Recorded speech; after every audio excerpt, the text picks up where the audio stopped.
บรรยากาศตอนฮับเคยเส้นเราจ้ะลูกจำนี้สิฮะจบถ่ายให้กูถ่ายให้ไม่ถ่ายไม่สิถ่ายผ่าไหมผ่ามีไหมมามาแล้ว1 2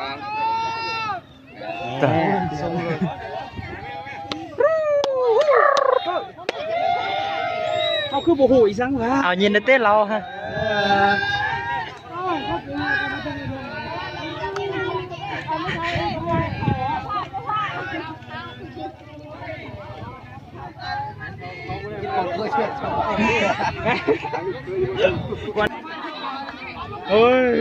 จะได้บดบ่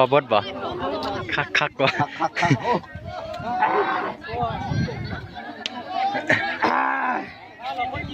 ไปจะได้หัวหน้านี่เขาไปต่อเอาได้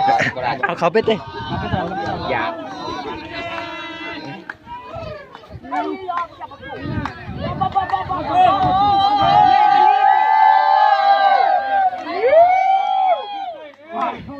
เฮ้ยเส้นมาขนาด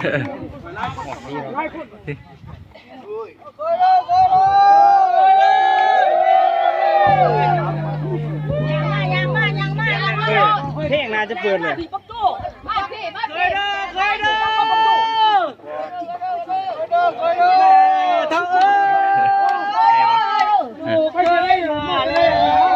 เขาไอ้แกเขาไปมาพูด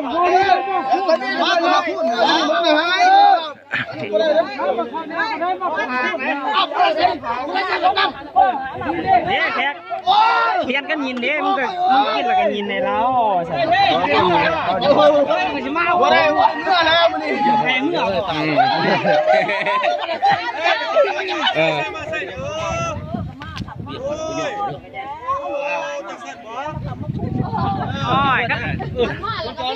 ทำมาแล้วก็ได้โค้งต้นอยู่ยังไม่เห็นเลยหันเลยโค้งป้ายเป็นแกเป็นดอกอันนี้เจ้าบริษัทเลยแล้วบริษัทต่อได้ได้บริษัทยังเอาโอ้พวกนี้ไรพวกนี้นะเอาใครอยากวะอากาศดีอากาศดีไรดีเขาเป็นลมดีที่เฮาบ่เป็นลม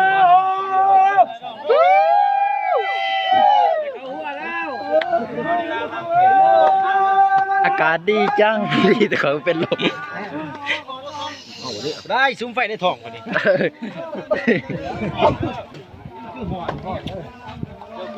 แห่เคยพี่น้อง